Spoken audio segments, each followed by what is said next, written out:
What is up? And welcome to another video on this channel. Wow, it's really been a minute and I wish I could say that we've made a lot of progress, but unfortunately, just kidding, we made pretty much in the last 2 months and I have a lot to show you guys. So stay tuned and enjoy the video. And before you start, please make sure to subscribe to our channel, it would mean the world to me. So yeah, make sure to do that. Anyway, let's go. If you happen to be the one that doesn't know anything about your game, which if that's you, shame on you, let me give you a short summary. Our game called Demons in the Water is a fast-paced platformer Souls-like with some puzzle elements. Now you may be asking, how the hell are we doing a platformer and a Souls-like at the same time? Well, I'm glad you asked. The things that make a platformer are the jumping, the platforms and the void where you can fall in and die. All of these three elements can be found in our game.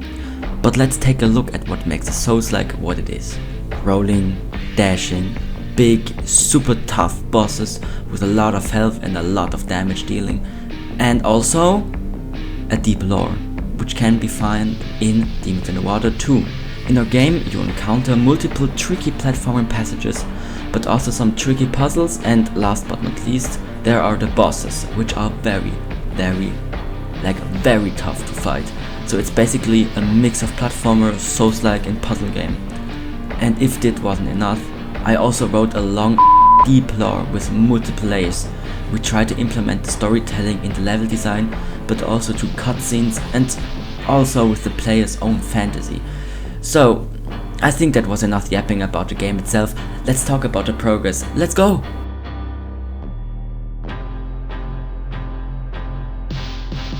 So, let's get to the first thing of today's video, the levels. As you may know, Demons in the Water has 3 stages. The first stage that has a blue color theme, which you see right now on screen. Then there's the second stage with a green color theme. And then there's the third and last stage with a brown color theme. Our original idea was to have 15 levels each for every single stage. So with the 3 boss arenas for each stage, that are 48 levels. And if you have a functioning brain, which I really hope, you maybe realize that this is pure insanity. Like, what were we even thinking? Honestly. So in order to get this game done this summer, we had a meeting and came to the conclusion that it would be better to shorten the game drastically. Now instead of having 15 levels, the first stage only has 6, the second stage is even smaller with just 3 levels, and then the third stage will have 5 levels. With the 3 boss arenas, that are 17 levels in total, about a third of the original amount of levels. So we started designing the levels, and with we, I mean me, cause I'm the only one in the team that is mad enough to place blocks and seagrass for 5 hours straight. So I began creating all of the levels for the first stage, and now we have the following intermediate result. All of the 6 levels are done getting modeled. The first 3 levels are already play tested and also have gone through several redesigns. And only the first 2 levels are already decorated with kelp. Yes, kelp. We decided to manually place that all over the levels to make it look cooler. But it was absolutely worth it. I mean, look at this. It's crazy how such a small detail makes the overall look of the game so much better. And now it's time for an epic level editing montage.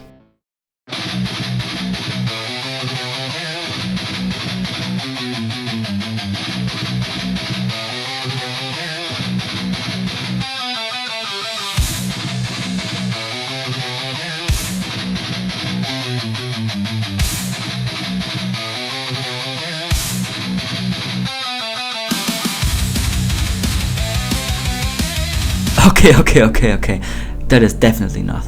I think you got the point. Anyway, let's talk about the next and last thing for today's video. The boss fight. Yeah, we improved him. Kinda. He's not done yet, but he's definitely a lot smarter now. Until now, he would just follow the player. If the player is under him, he'll fly up in order to have the player in his range, and also shoot the player with his big black projectiles. Not very smart. So I talked to one of our art designers and told him nicely to improve the boss sprite. He said yes, and then he didn't have time, so this will be something that we care about later. back to the AI for the boss. We improved his main attack, the big black ball projectiles. We made it so he wouldn't just shoot them, but form a circle around him with 7 of those projectiles and then would shoot them one after another of the player. We also changed the speed of the projectiles so the player often found himself in a real bullet hell and was forced to show some real dodging skills. And that was it for today's video. Wasn't as long as I expected, but yeah. I hope you had fun watching this video. If you did so, please consider subscribing to our channel and also give this video a like. The Steam page will be done soon, so you can soon wishlet it. Anyway, that was it for today. Have a nice day, haha, and bye.